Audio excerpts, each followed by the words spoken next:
PK, thank you so much for joining us once again on the ICC review. We first up want to talk to someone who's not unlike you, another wicketkeeper batsman, Mushfiqur Rahim. He's not 5,000 test runs. How big of an achievement is this for a Bangladeshi batter? For any batter, scoring 5,000 test runs is a tremendous achievement.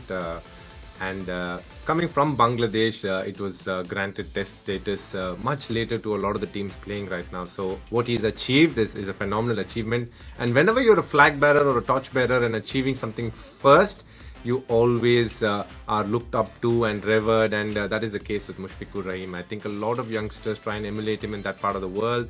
They really enjoy him as a player. He's been very consistent. He's been somebody who scored not only in Bangladesh but outside Bangladesh as well, has led the country for a long time. So, he's got a lot of credentials to obviously stand up in good stead over a period of time, and I think he'll be very proud of himself. He's the most capped test player for Bangladesh, but he's also had a career that spanned over 17 years already. What does it take to sustain oneself in international cricket for such a long period of time? Both the strength, the physical strength and the mental strength, because,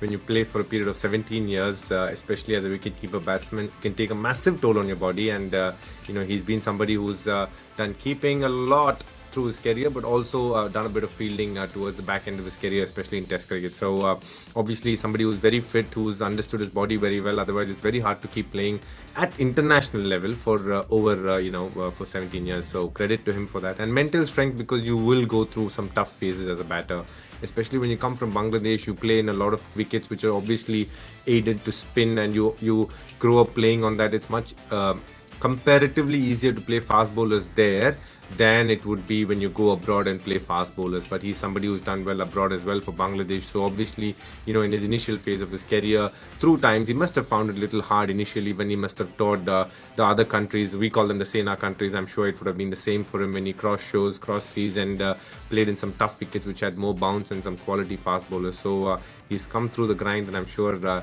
his mental strength would have obviously kept him in good stead over a period of 17 years. You said it yourself, he's been a wicketkeeper for such a large chunk of his test career, also being a test batter. How difficult is it managing the two, given that on any given test match day, you're doing about 500 squat and holds? It is hard work, Sanjana. Look, I think there are two ways to look at it. A, obviously, when you do 540 squats, I'm sure you go to the gym as well, you can understand how tough it is. But also, as a keeper, you're used to it because you keep doing it every day. It becomes part of your routine and ritual, and your body tends to adapt to it much better. But even though your body is adapted to it well, you got to understand Bangladesh is a country where the summer can be sometimes, the sun rather, can be rather harsh at times. And playing test cricket, and in those long hard days, sometimes when you don't get wickets, it can be a really, really long day. And I'm sure he's seen a few of them. To have gone through that being a keeper, I know exactly how it feels. I remember we played a game against them in 2007, and I had cramps all over my body, even though I'm from Chennai, which is a very hot part of the world.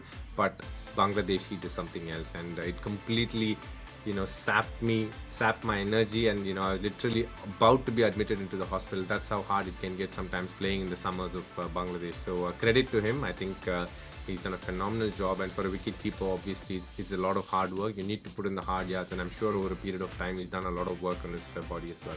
He's a wicketkeeper, he's a top batter for Bangladesh, and he's also captained the side for quite some time now. Only MS Dhoni has captained a test team for a longer period of time as wicketkeeper. Would you say that Mushfiqur Rahim has been underrated these past years? Mushfiqur Rahim obviously is done well for Bangladesh as a captain, but where I would say he's been understated over a period of time is as a batter. I think he's played some phenomenal innings for Bangladesh, helped them cross the line on many, many occasions, and I give him a lot of credit. I've played a lot against him. He's somebody who uses angles well, who uses the pace of the ball well, and he is one of those who can be very, very effective on his day in any format, and that has stood out for Bangladesh. He is not the most powerful batsman that you'd see, but he's definitely somebody who's very effective, and very, very interestingly, I think the crux of Bangladesh's batting has been Tamim Iqbal, Shakib Al Hasan, and Mushfiqur Rahim. These three have been the three pillars of Bangladesh batting for some time now, and they've done really well. And Mushfiqur Rahim definitely in the world of cricket has been a little understated, maybe because his performances haven't helped Bangladesh win any tournaments yet. But I think from where they were a couple of decades ago to where they are today, a lot of credit must go to him. His batting has been something that Bangladesh cricket has heavily relied upon, and he's done phenomenally well for them.